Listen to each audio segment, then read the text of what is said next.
Welcome to dream KBC GK. नमस्कार दोस्तों, एक बार फिर से स्वागत है आपका dream KBC GK YouTube channel पे। दोस्तों, आज इस वीडियो के अंदर पृथ्वी पर डायनासोर का विनाश और मनुष्य की उत्पत्ति कैसे हुई थी, इसके बारे में इम्पोर्टेंट फैक्ट लेके आया हूँ। हमारा यह वीडियो आपको अच्छा लगता है, नॉलेजेबल लगता है, आपकी स्टडी में हेल्पफुल लगता है तो इसे लाइक कीजिए, शेयर कीजिए।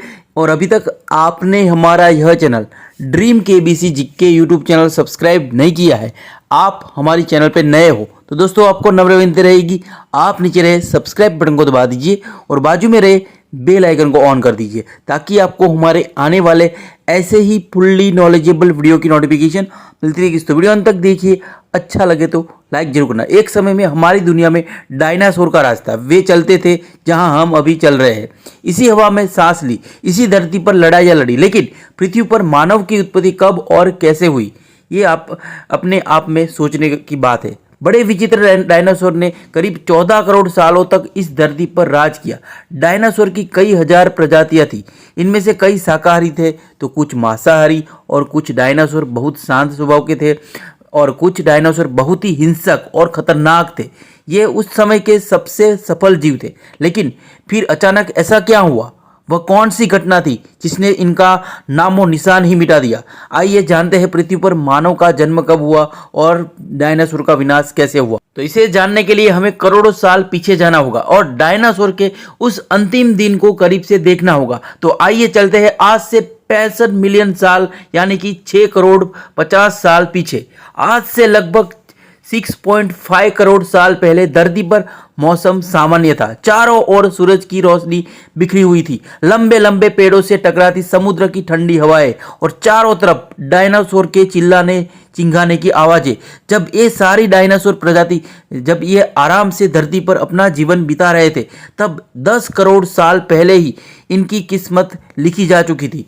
10 करोड़ साल पहले एक छोटा एस्ट्रॉइड, क्षुद्र ग्रह का टुकड़ा जो दूर अंतरिक्ष से आ रहा था, वह पृथ्वी से लगभग 20 करोड़ मील दूर मंगल और बृहस्पति के बीच क्षुद्र बेल्ट में घूम रहे एक बड़े एस्ट्रॉइड से जा टकराया है।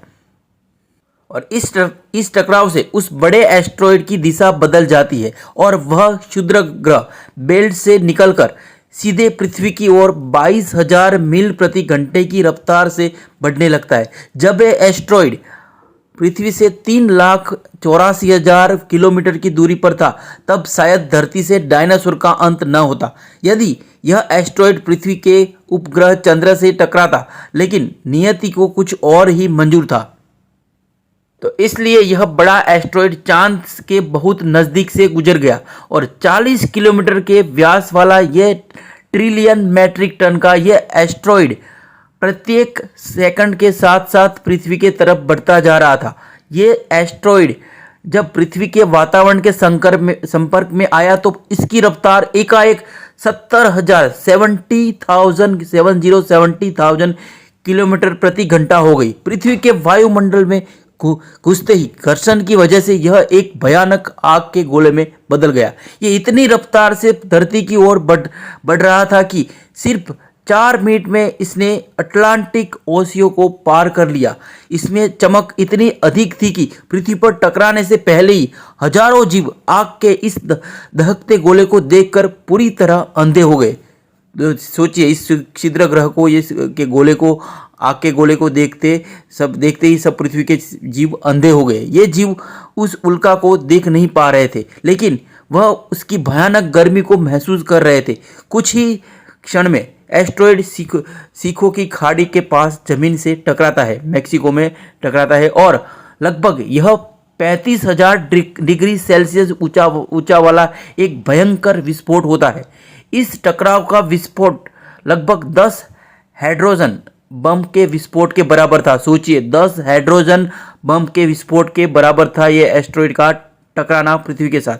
ये विस्फोट इतना शक्तिशाली था कि इसके टकराते ही धरती की लाखों टन धातु अंतरिक्ष में चली गई और टकराने वाली जगह पर 180 किलोमीटर चौड़ा 20 किलोमीटर गहरा गड्ढा बन गया और विस्फोट के कारण इस गड्ढे का सारा मेटल और पत्थर आसमान में धूल के बड़े बादल में बदल गए और 16 मिनट 40 सेकंड बाद जमीनी टकराव की वजह से धरती के अंदर चारों ओर 12.1 तीव्रता की भूकंपीय तरंगें उठने लगी और इस वजह से समुद्र में विशालकाय लहरों का निर्माण हुआ और एक के बाद एक सुनामी के लहरें चारों तरफ बढ़ने लगी और भूकंपीय तरंगों ने सभी सक्रिय ज्वालामुखियों को धक्का दिया और जिसके कारण जगह जगह डायनासोर का विनाश शुरू हो गया और धरती के महाविनाश की प्रक्रिया आरंभ हो चुकी थी।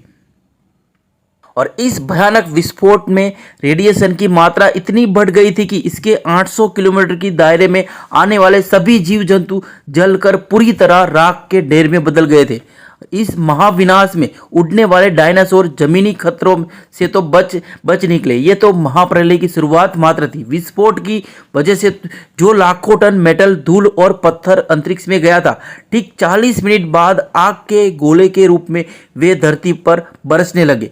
साथ ही धूल का एक बहुत बड़ा तूफान 6000 किलोमीटर 6000 किलोमीटर प्रति घंटे की रफ्तार से पृथ्वी की दूसरी तरफ मौत लेकर आ रहा था और धूल के बादल कई किलोमीटर मोटे थे, जिसकी वजह से धरती पर सूरज की रोशनी पहुंच पाना असंभव हो गया और गर्म हवाओं का तापमान 100 डिग्री सेल्सियस से ज़्यादा हो जाने के कारण धरती पर लगभग सभी पेड़ पौधों की आबादी जलकर खाक हो गई थी। और इस विस्फोट के 90 मिनट बाद धरती का तापमान 200 डिग्री सेल्सियस तक बढ़ गया।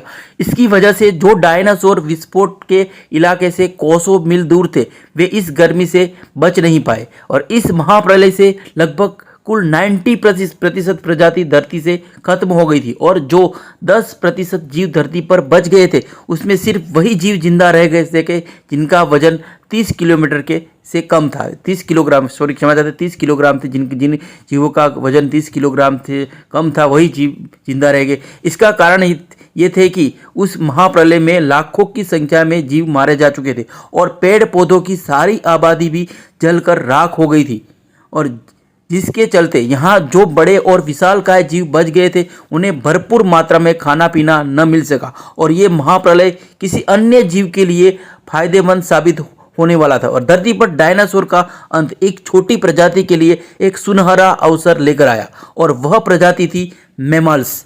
मैमल्स क्या थे, कैसे बच गए महाप्रलय से?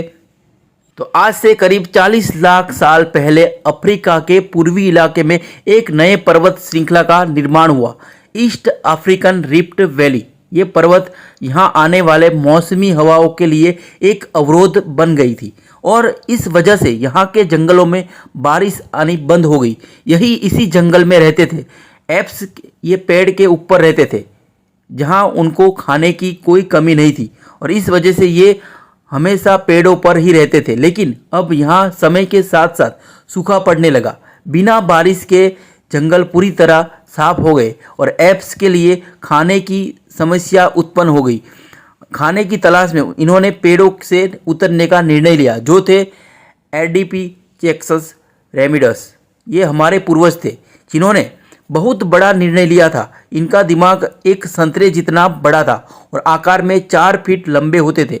कई हजार सालों के विकास करने के बाद हमारे पूर्वज अब 2 पैरों पर चलने लगे। इससे ऊर्जा कम खर्च होती थी और ये चलते हुए भी खा सकते थे। अब इनका दिमाग भी तेजी से बढ़ रहा था। ये धीरे धीरे होशियार बन रहे थे। समय के साथ साथ विकास की प्रक्रिया चलती रही। हमारे पूर्वज धीरे धीरे विकसित होने लगे और इनका दिमाग भी धीरे धीरे बड़ा होने लगा। समय के साथ साथ इन्होंने पत्थरों से हथियार बनाना सीख लिया। अब शिकार करना काफ़ी आसान हो गया था। समय के बीतने के साथ साथ हमारे पूर्वजों ने आग को काबू करना सीख लिया। आग की खोज हमारे पूर्वजों के लिए सबसे बड़ी खोज थी। ये उन्हें गर्मी, रोशनी और अंधेरों में सुरक्षा देती थी और उसी वजह से अब परिवार भी बनने लगा। हमारे पूर्वज अब साथ साथ रहने लगे। आग में पका मांस चबाने में कम ऊर्जा खत्म होती थी और इसी वजह से ये ऊर्जा अब उनके दिमाग में खर्च होने लगी। हमारे पूर्वजों का दिमाग अब काफ़ी बड़ा हो चुका था। तो ऐसे हुआ था डायनासोर का विनाश और मनुष्य की उत्पत्ति। तो दोस्तों, यह वीडियो यहाँ पे समाप्त होता है। हमारा यह वीडियो आपको अच्छा लगा हो, नॉलेजेबल लगा हो, हेल्पफुल लगा हो, इंटरेस्टिंग लगा हो तो इसे लाइक कीजिए, शेयर कीजिए और अभी तक आपने हमारा यह channel dream KBC GK YouTube channel subscribe नहीं किया है, आप हमारी चैनल पे नए हो तो दोस्तों आपको नम्र विनती रहेगी, आप नीचे रहे सब्सक्राइब बटन को दबा दीजिए और बाजू में रहे बेल आइकन को ऑन कर दीजिए ताकि आपको हमारे आने वाले ऐसे ही फुल्ली नॉलेजेबल वीडियो की नोटिफिकेशन मिलती रहेगी। दोस्तों हमारे ड्रीम केबीसी जीके का फेसबुक पेज भी है, आप हमारा फेसबुक पेज लाइक कर सकते हो, ट्विटर पे भी फॉलो कर सकते हो, इंस्टाग्राम पे भी फॉलो कर सकते हो। अगर हमारे वीडियो आपको अच्छे लगते हैं, नॉलेजेबल लगते हैं, हेल्पफुल लगते हैं तो अदर सोशल मीडिया साइट पे भी आप हमें फॉलो कर सकते हो। तो वीडियो अच्छा लगे तो लाइक कीजिए और ज़्यादा से ज़्यादा इस वीडियो को शेयर कीजिए और हमें सपोर्ट कीजिए। जय हिंद, जय भारत, वंदे मातरम।